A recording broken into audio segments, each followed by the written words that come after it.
La semana pasada les comentaba que la vida pública de Jesús se desenvolvió en su mayor parte, los 3 años de su vida pública, en las inmediaciones del lago de Galilea. Inclusive nombramos algunas ciudades. Entre las ciudades que se encuentran allí tenemos a Cafarnaúm. Y al lado de Cafarnaúm estaba otra ciudad que se llamaba Genesaret. Entre Cafarnaúm y Genesaret hay un monte. Hay un monte que hoy en día se le conoce como el Monte de las Bienaventuranzas. ¿Por qué? Porque allí Jesús pronunció las muy conocidas bienaventuranzas. Escuchemos el Evangelio de hoy.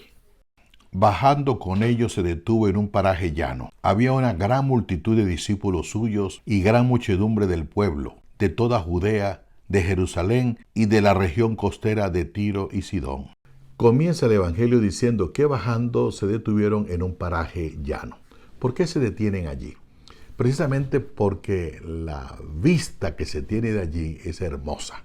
Si hoy en día es hermoso observar y da cierto aliento, cierto ambiente espiritual pensar que ese lago que yo estoy observando también fue observado por Jesús, porque muchas de las cosas que se mencionan en la Biblia ya no existen, quedaron en ruinas, pero hay cosas que no son movibles. El lago está allí, el monte está allí. Entonces pensar que por allí caminó Jesús, que ese lago lo observó Jesús, realmente ayuda mucho al crecimiento espiritual. Pues bien, Jesús se detiene allí y hay un elemento muy importante. Lo está acompañando mucha gente, los discípulos, una gran multitud y gente de aquí y gente de allá. Pero hay un detalle hermoso que me agrada que contemplemos. Dice que Jesús levantando la mirada. Cuando se dice levantar la mirada, generalmente pensamos en que se dirige al cielo. Cuando alguien quiere referirse a algo espiritual, dice levantando los ojos al cielo, mirando hacia el cielo. Pero aquí no se nos dice que Jesús levantó la mirada al cielo. Y él, alzando los ojos hacia sus discípulos, decía. Es un elemento importante, se nos dice que Jesús levantando la mirada hacia los discípulos. Es interesante, es decir, la dignidad, la grandeza que aquel grupo de discípulos comienzan a formar parte de la vida de Jesús. ¿Por qué?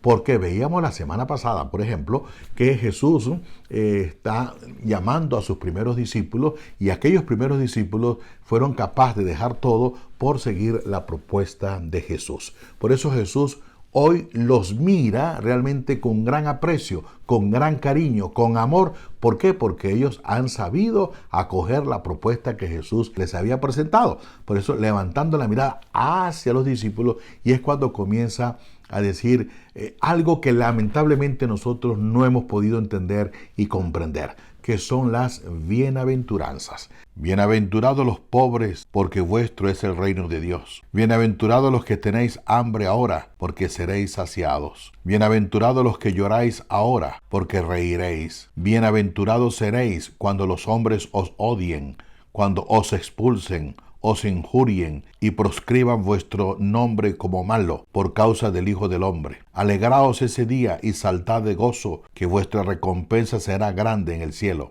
pues de ese modo trataban sus padres a los profetas. Bienaventurados los pobres, bienaventurados los que tienen hambre, bienaventurados los afligidos, bienaventurados los perseguidos. Dice uno, ¿qué persona escribió eso? Si la persona que escribió eso o estaba loca o simplemente no sabe lo que es el hambre, no sabe lo que es la pobreza, no sabe lo que es ser perseguido o sufrir. Es decir, y encima de eso los llama bienaventurados. Dice uno, bueno, ¿en qué mundo estamos? Entonces uno se pregunta, ¿será posible que Jesús haya dicho que bienaventurado el pobre, el que sufre, el hambriento? Pues no, Jesús jamás dijo bienaventurado el pobre. Eso tiene que quedarnos claro a nosotros como cristianos. Jesús jamás dijo bienaventurado el pobre. Todo lo contrario, luchó.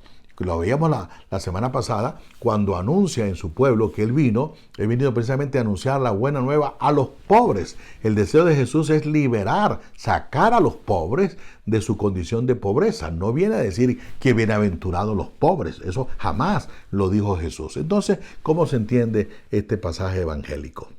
Recordemos lo que le decíamos la semana pasada. Jesús está en el lago de Galilea. Y allí Jesús le hace una invitación. Quiero invitarlos a ser pescadores de hombres. Ellos vuelven a la orilla, dejan la barca, dice el Evangelio, y dejando la barca, dejándolo todo, lo siguieron. Precisamente este es el grupo de los discípulos que acompañan a Jesús. Van aumentando el grupo de los discípulos. Y es allí cuando Jesús levanta la mirada, se dirige justamente a ellos, a esas personas que aceptaron su propuesta. Entonces esas personas, esos discípulos aceptaron la propuesta de Jesús, dejándolo todo. Es decir, libremente ellos optaron por ser pobres. Optar por ser pobre es no tener un corazón apegado a los bienes materiales. Optar por ser pobre es que yo no puedo llamar mío nada de lo que yo tengo, sino de quien lo necesita. Optar por ser pobre es realmente tener el coraje de hacer posible de que aquella persona que esté a mi alrededor no pase hambre, no sufra, no llore. Yo soy aquella persona capaz de desprenderme de lo que tengo para hacer posible que esa persona sea feliz. Jesús les está diciendo, ustedes son bienaventurados, ustedes optaron libremente, escogieron libremente la pobreza. El pobre es aquel que libremente opta por no apegarse, por no acumular y para estar al servicio de los demás. Por eso Jesús se dirige a ellos. Ustedes son bienaventurados. Ustedes han sabido escoger. Y lo mejor es precisamente ese, el no ser apegado a los bienes materiales, porque los bienes de este mundo no nos pertenecen. Si alguna palabra no debe existir en labios del cristiano, es la palabra mío. Esto es mío, esto es mío. No, todo es del Creador. Todo es de Dios. Nosotros somos meramente administradores de los bienes de Dios. No somos propietarios de las cosas que Dios nos ha regalado. Cuando una persona entiende eso, que los bienes que tiene realmente pertenecen a Dios y que Él está para administrarlo y para ayudar al que lo necesita, esa persona es bienaventurada. Por eso Jesús le dice a los discípulos, por eso levantando la mirada a ellos, ustedes son bienaventurados, ustedes son dichosos, ustedes supieron realmente escoger cuál es el camino de la felicidad. El camino de la felicidad no es el egoísmo, es hacer posible que los que viven conmigo también sean felices. Pero ay de vosotros los ricos, porque habéis recibido vuestro consuelo. Ay de vosotros los que ahora estáis hartos, porque tendréis hambre. Ay de los que reís ahora, porque tendréis aflicción y llanto. Ay cuando todos los hombres hablen bien de vosotros, pues de ese modo trataban sus padres a los falsos profetas. La segunda parte del Evangelio viene a decirnos como si fuese un lamento. ¡Ay de ustedes! Mire, ese ay de ustedes no es como un castigo. Jesús no vino a castigar a nadie. Esa expresión ay se entiende como un lamento realmente, como que si dijéramos, lamentablemente has escogido mal. Has escogido mal, tenías la oportunidad de hacer feliz, hacer sonreír, ayudar al hambriento, al necesitado, al que lloraba. Y lamentablemente te convertiste en una persona egoísta, indiferente ante el dolor y ante el sufrimiento del otro. Lástima que escogiste mal, pero no es una amenaza, no es un castigo. No, es un lamento, porque Dios nos quiere a todos. Jesús nos quiere a todos por igual, pero nos respeta la libertad. Y si tú optas por la propuesta que Él nos hace, bienaventurado.